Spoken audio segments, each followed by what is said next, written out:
Hello and welcome to an episode that deals with PR, that is public relation, and its role in crisis management. I am Swati Singh, teaching as a guest lecturer at Delhi University and other colleges.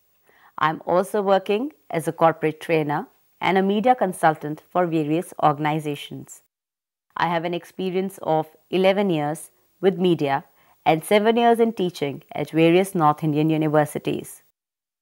Today we will discuss the following: definition of crisis, types of crisis, audiences affected by crisis, processes of handling crisis.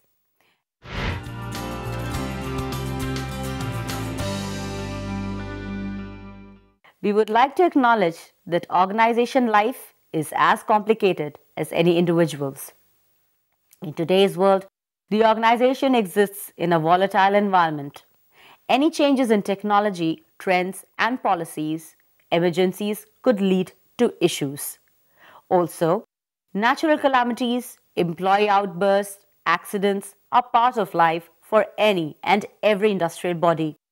Therefore, crisis is a way of life and has to be accepted as an ever existing and ever happening. Crises here are the problems which could be caused by unexpected situations that can arise in an organization due to an accident, a mishap, or adverse circumstances. We have to understand the two basic questions, which are what all should be avoided during the crisis and measures to be taken to handle the crisis.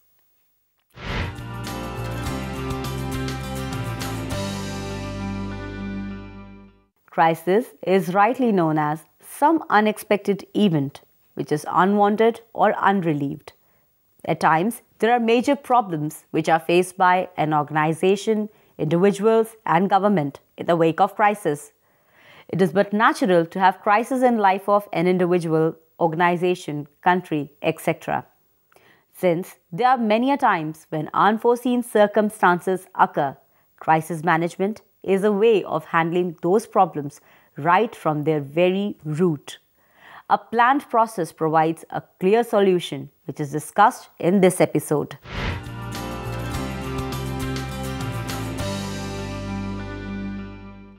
It has to be clearly understood that crises are primarily of two types: natural, man-made disasters. They are dangerous for the survival, reputation, or image of an individual, organization, or country. Natural calamities or accidents, whether it's an earthquake, floods, hijacks, strikes, war, invasion, etc., all have the ability to disturb human life. There is an urgency to solve the issue in order to restore peace and calm. Crisis hinders the day-to-day working of an organization, individual, or country. If avoided or lingered for long, crisis can lead to breakdown of the machinery, leading to problems in progress or normal working of the organization or person involved.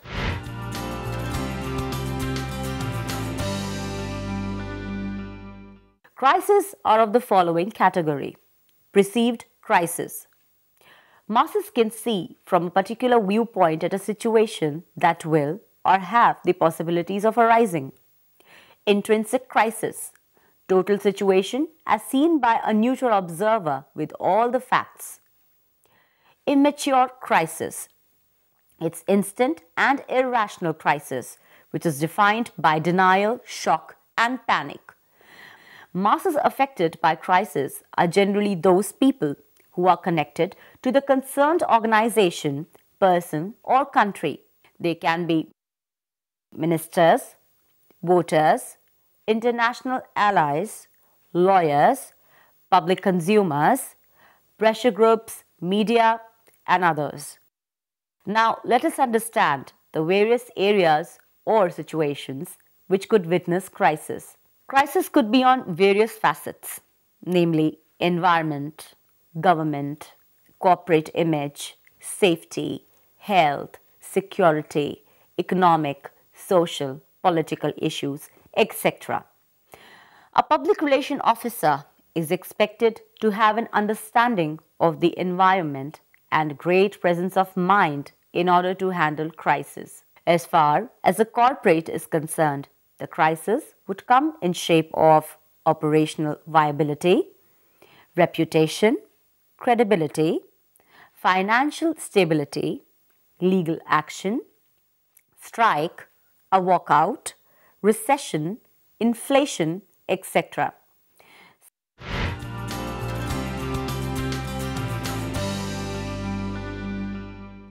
Quick decision to be taken. Since the situation arises unexpectedly, decisions have to be taken urgently. Time duration is less and specific threats have to be identified. Urgent demands have to be kept in mind and information would be required all the times. A sense of feeling of loss of control creeps in and this further makes routine business to work difficult. The blame game and miscommunication has to be handled in order to accomplish peace as soon as possible. The key to solving the above mentioned issue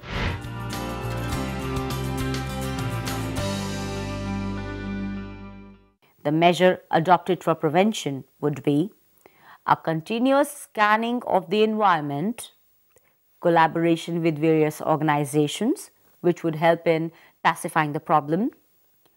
A positive relationship has to be built with the sufferers, media, government.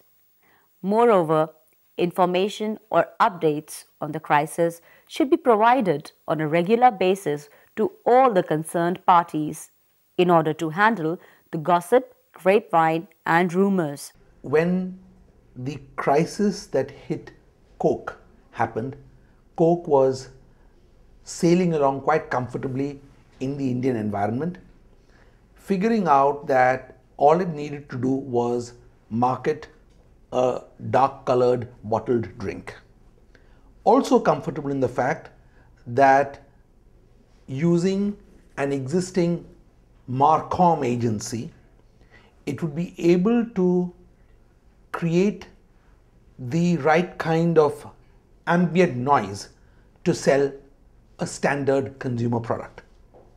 But very often what happens is that consumer companies don't realize where the winds will blow.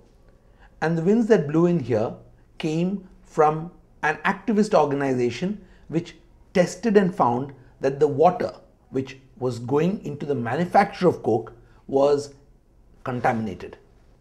And when this happened, all hell broke loose. As far as Coke was concerned, it was producing a great product. But suddenly, as far as the world was concerned, the image was that of a consumer company which was producing a product which could be potentially lethal for the consumer.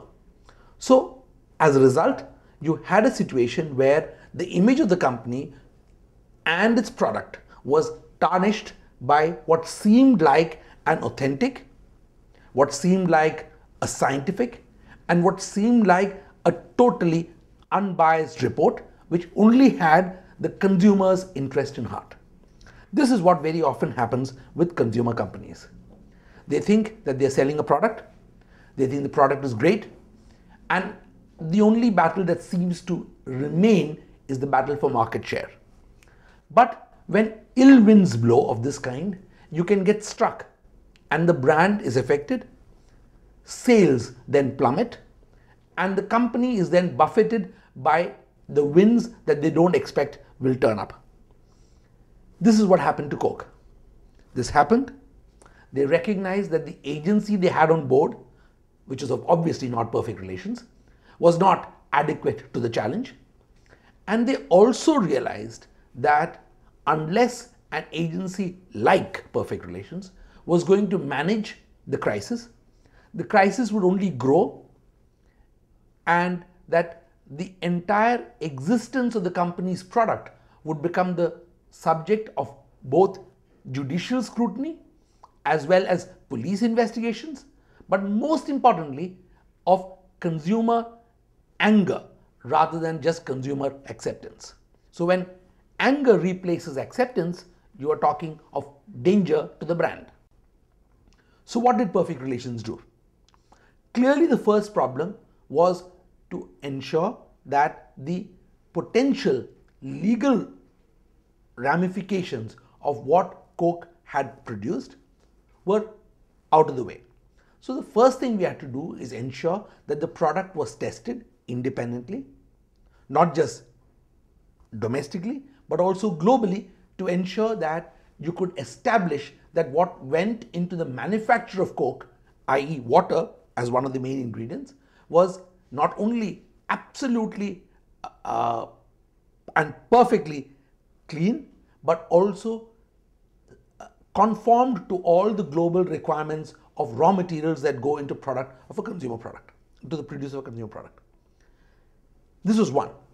So you had to make sure that the company's lawyers, the company's external scientists, and the company's internal quality control people were put in front of the legal authorities to make sure that legally nothing was going to be pursued.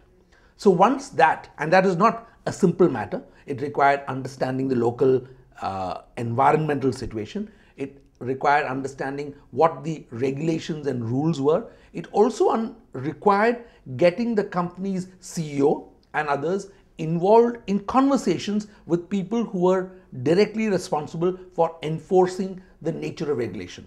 So this was stage one. Time taken between 2 to 3 weeks. But in the meantime, in the court of public opinion, Coke was losing. So you also had to move very quickly. So on a parallel path, you also ensured that Coke was able to come out and extract scientific evidence to say that its product was well within the prescribed limits and in fact cleaner than most other products that were comparably available in the marketplace. So this was stage 2. But stage 2 and stage 1 had to happen simultaneously. The other requirement for an agency during this period is the ability to have multiple teams who can be thrown at the problem, the ability to have lists of people who are relevant to the problem, and also the ability to have the confidence to lead a board of a company as big and as well established as Coke through this process. And the fourth ability, the ability to understand that global methods of tackling this are not locally acceptable or applicable. So you also had to have a team, as it were, on the side managing Coke's global team to ensure that everybody was doing what was needed in conformity with not only local regulations but also not doing anything which would affect Coke's value or the share price of Coke on the global markets. So there were several things that were happening at several levels. In addition to solving the problem of content and quality of water, there was also the need to reassure the public that what was being drunk in the form of the brand, that was Coke, the brand, was without doubt still the best brand in the country. So you had to ensure that the consumer felt that this was a company which was responsive and responsible. And responsiveness had to be shown as being willing to go the extra mile without getting constrained into saying, if we do this, we'll be compelled to stay the course for much longer. We had to reassure the company and the board that this was not going to be a problem.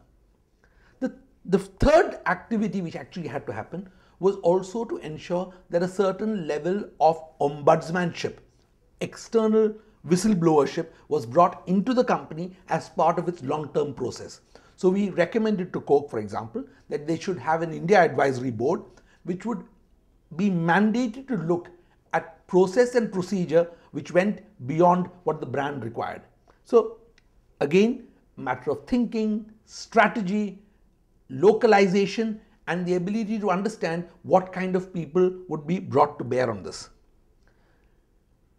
During this period of stage 3, you also wanted to make sure that the company came out with its own set of people who were third-party endorsers of what the company stood for. So while NGOs were going on television, NGOs were appearing before print magazines, you also had to make sure that Coke did not lose share of voice.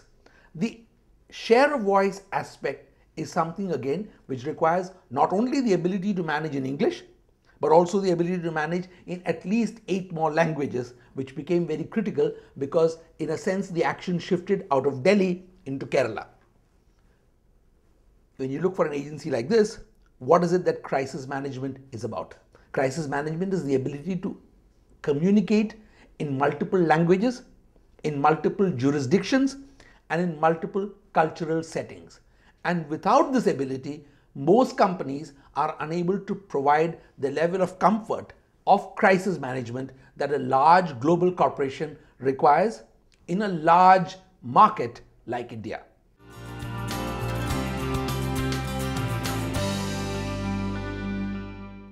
In order to sail out of the crisis, a public relation officer needs to ensure that there is planning, resourcing, monitoring, and controlling. In this phase, roles and responsibilities are defined. A crisis management team is set up. A communication plan is drawn. An organization chart is prepared. Also, trainings are conducted where the team is given a training to handle the situation in a manner that is effective. Tests, reviews, and practice sessions are arranged to handle the situation at hand. Successful outcomes of the effort put in during the activity or problem are then used in the actual situation. Various crises which have been handled on corporate level in the Indian industry range from Pepsi controversy, worms in the Cadbury chocolate case, Uphaar tragedy, Delhi bomb blast, 26/11 terrorist attacks, Satyam case, Bhopal gas tragedy, inflation. The determinants or parameters of gauging success of a crisis are on organizational capacity being restored, have the losses being minimized, if a lesson is being learned at the end of the day.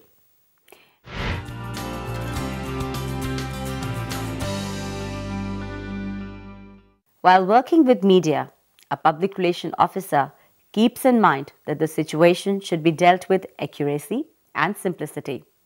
Statistics are given out regularly, transparently, and explained with context and reference. Comments from the management and the concerned persons should be given out from time to time. The spokesperson should be available for updates. He is meant to be patient, well equipped with information, articulate, trustworthy, and committed to the process. At times, proper information given out can have great impact on media and masses. For many a times, wrong information, half-baked information, negative propaganda, or less information leads to bad publicity.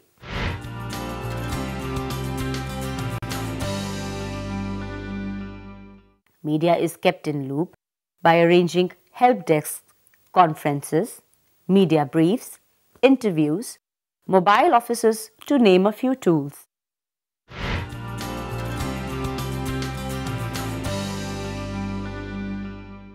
Risk assessment is done, wherein the following steps are taken to handle the problem.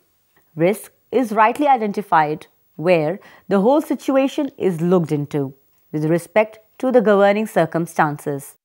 Estimation of the consequences which would follow the crisis in question. Evaluation would take place after the firefighting has happened. The sole purpose of evaluation is to understand that if the feedback is able to process and take care of the situation as desired, this particular activity is taken care of with the help of disaster management techniques. In fact, certain companies have drills where they prepare for the worst case scenario. It is important to note that every organization would have different type of disaster management techniques, primarily depending upon the nature of their work. No two disaster management activities would be the same.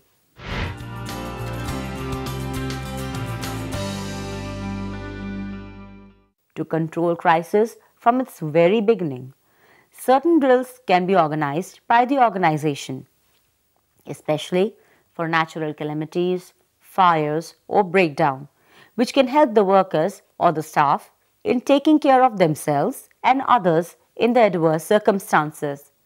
Disaster management professionals to be called in. At times, certain professionals who are expert at handling various disasters could help the company by lending some information on how to deal with situations. Generally, this can be an activity which could be much appreciated by the staff and the employees.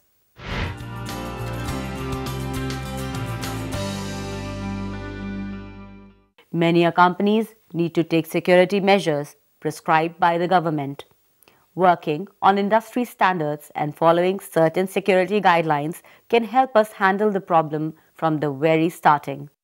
It is well said, a stitch in time saves nine.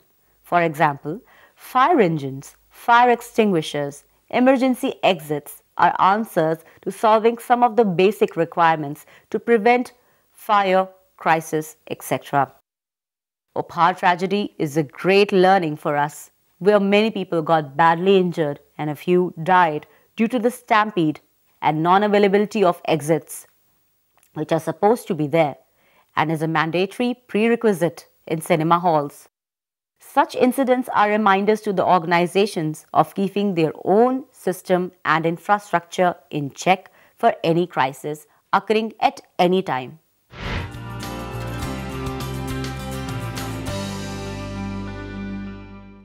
Though no two crises are similar, some guidelines could be followed to handle all type of crises, which are avoiding excuses. Many a time, companies fall prey to the blame game, which should be avoided. Any kind of blame game can cause mistrust in the mind of the employees or the customers. The right policy here would be, rather than giving a disclaimer, take the claim of the situation and lead to active measures in solving the same. Giving alibis would instigate the feeling of the organization hiding reality or running away from the cross-questioning of the media, employees, victims, or the customers. Especially when it comes to handling the media, clear fact and figures should be released to the concerned people. It has to be acknowledged that media is not dependent on the information provided by the organization. Rather, it has many other sources to cross-examine or cross-check the crisis in question. Therefore, any kind of fumbling or concealing facts would be creating mistrust in the mind of people and inherently causing a huge image damage. Maintaining credibility. Credibility is an important factor in building a positive image of an organization. Making false remarks or comments, when once caught, have a long-lasting negative impact on the mind of the masses. It is essential to understand that today, at the time of satellite channels and internet, no news can be manipulated, at least not on the factual grounds. For example, if a fire broke out in a company due to an accident in which a few workers got injured, the need of the situation is that the injured in the incident should be honestly reported. For if the media comes to gather data from somewhere else along with pictorial evidence of the injured, the company is inviting nothing more than trouble. Update the people by giving them facts from time to time. Media or the masses avert delays. It is understandable that any person or organization would take some time to come up with crisis and gather data on the same. But the people concerned would be anxious to get the information as soon as possible. Also, since constant developments take place on the subject, positive or negative, no predictions can be done of the aftermath. Therefore, an update is both desirable and respected if backed up with facts and given out on the correct time. Now, we shall be looking at the way in which crisis should be dealt with.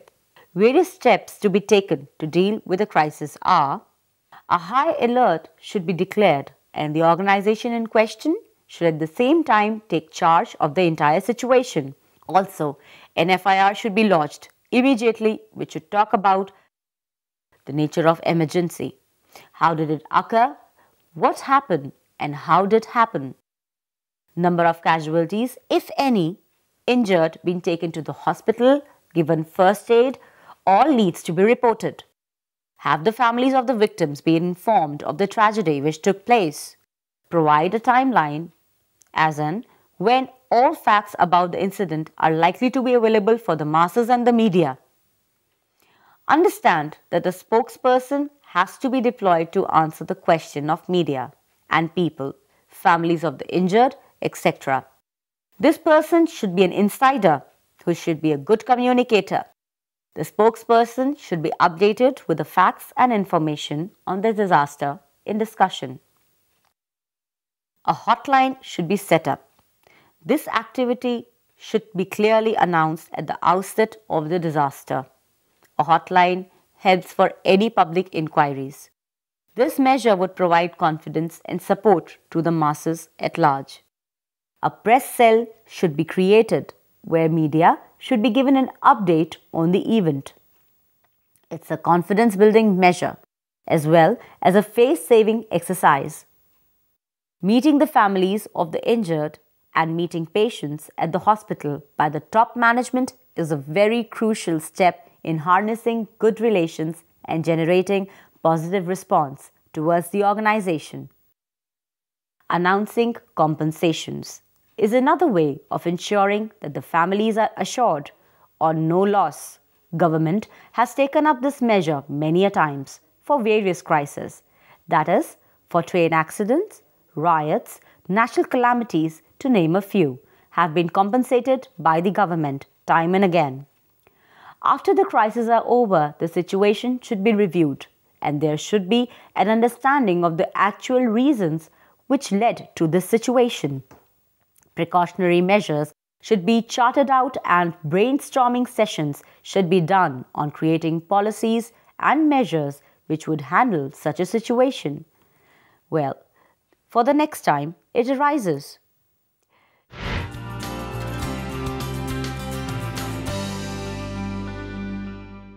It's time for a quick recap. Since crisis is a difficult and unexpected situation, its handling needs to be planned sensibly and sensitively. The organization in question should ensure that the trust is maintained and a good image is portrayed in front of media and the world, even during crisis.